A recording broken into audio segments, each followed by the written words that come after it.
अस्सलामुअलैकुम। तो आज मैं आपके लिए बहुत ही मज़ेदार, क्विक और इंतहाई आसान सी रेसिपी लेकर हाज़िर हुई हूँ शीर कुरमा की, जो आपने इससे पहले यूट्यूब पे पहले कभी नहीं देखी होगी।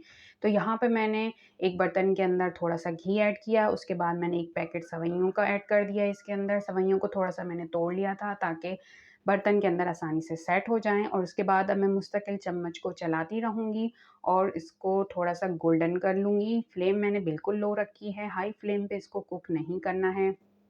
हाई फ्लेम पे अगर आप कुक करेंगे इसको, तो जो सेवइयाँ हैं वो जल जाएँगी नीचे से।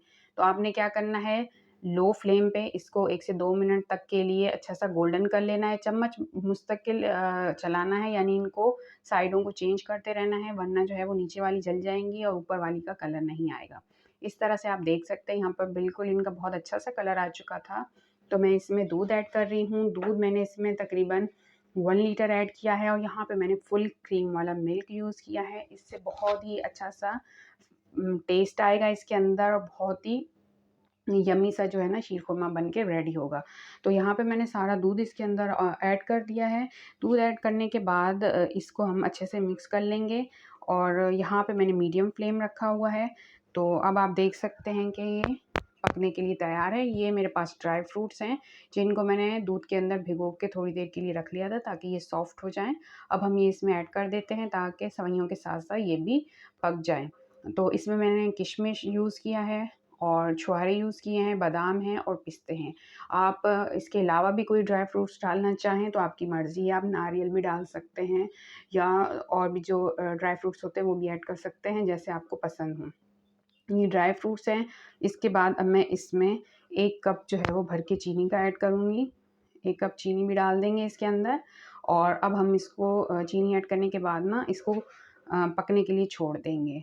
यहाँ पे मैं इसके अंदर थोड़ा-सा इलायची पाउडर भी ऐड कर दूँगी, और उसके बाद हमें क्या करना है, पहले हम फ्लेम को हाई करेंगे, और इसके अंदर जब बहुत अच्छा-सा उबाल आ जाएगा तो हमने अच्छे से चम्मच चला के इसको मिक्स कर लेना है, और उसके बाद हमने फ्लेम को बिल्कुल मीडियम रखना है। मीडियम फ्लेम पे हम इसको 10 टू 15 मिनट्स तक के लिए कुक करेंगे, जिससे क्या होगा, सेवइयाँ जो हैं वो अच्छे से कुक हो जाएँगी। ये आप देख सकते हैं यहाँ पे मैंने इलायची पाउडर डाला है। तो सेवइयाँ जब अच्छे से 10 टू 15 मिनट्स में कुक हो जाएँगी तो सॉफ्ट हो जाएँगी, ड्राई फ्रूट्स भी कुक होके सॉफ्ट हो जाएँगे, तो बड़ा ही मज़ेदार सा ये हमारा मीठा जो है वो बन के रेडी हो जाएगा। तो आप देख सकते हैं ये मैंने इसको स्लो आँच पे छोड़ दिया था 10 टू 15 मिनट्स। तो आप देख सकते हैं ये बहुत ही मज़ेदार सा बन के रेडी हो चुका है। तो आप इसकी लुक चेक करें, कितना यम्मी और मज़ेदार सा ये बन के रेडी हो चुका है।